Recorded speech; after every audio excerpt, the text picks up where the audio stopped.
بسم اللہ الرحمن الرحیم۔ السلام علیکم۔ کہیں وقتوں کی بات ہے، کسی شہر کا قاضی مرغی لینے بازار گیا۔ دکاندار دکان بند کر چکا تھا۔ وہ ایک گاہک کے لیے مرغی ذبح کر کے اس کا انتظار کر رہا تھا۔ قاضی صاحب نے کہا، یہی مرغی مجھے دے دو۔ دکاندار نے کہا، میں مرغی کے مالک کو کیا جواب دوں گا؟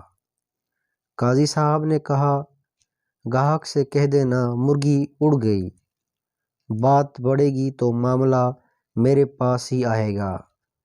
دکاندار نے مرغی قاضی صاحب کو دے دی۔ کچھ ہی دیر میں وہ گاہک آ پہنچا جس کی مرغی تھی۔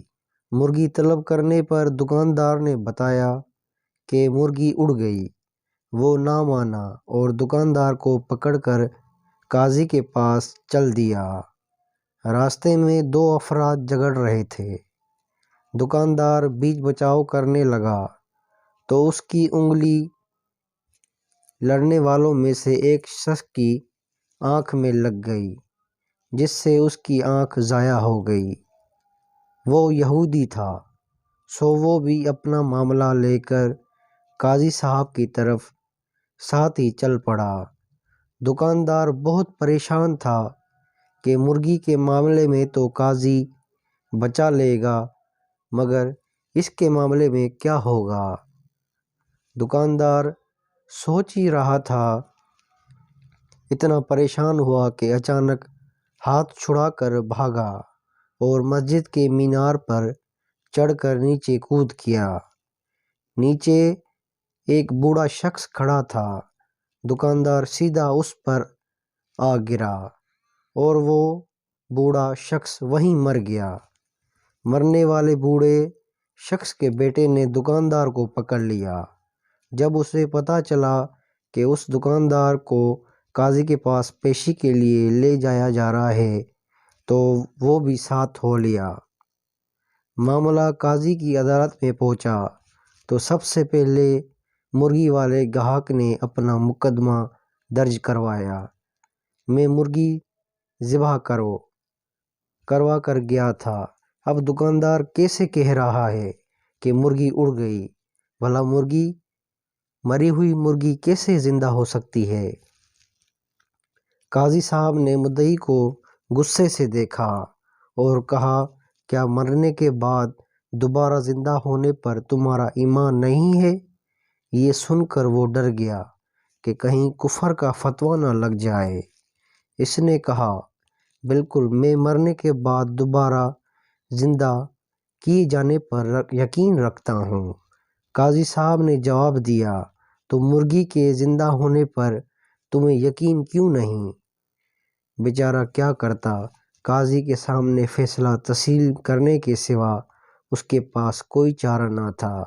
اب قاضی صاحب کے پاس دوسرا مقدمہ تھا کہ دکاندار نے ایک یہودی کی آنکھ پھوڑ دی تھی اور یہودی قصاص کا طلبگار تھا۔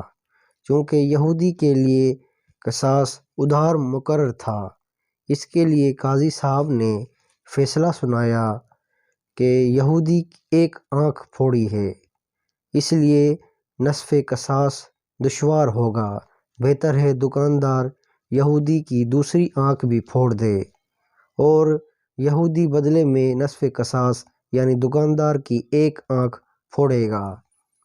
فیصلہ سنتے ہی یہودی سٹی گم ہو گئی کہ اگر دوسری آنکھ بھی چلی جائے گی تو کہیں کا نہیں رہوں گا، سو اس نے اپنی جان بچانے کے لیے دکاندار کو معاف کر دیا۔ اب تیسرے مقدمے میں بوڑھے کا بیٹا قاضی کے روبرو پیش تھا۔ قاضی جی نے معاملہ توجہ سے سنا اور فیصلہ سنایا۔ دکاندار کو مسجد کے اسی مینار کے آگے کھڑا کر دیا جائے اور مرنے والے بوڑھے کا بیٹا مینار کے اسی کھڑکی سے دکاندار پر چھلانگ لگائے گا، اگر اسی طرح جان لے لی اور اپنا قصاص وصول کر لے گا۔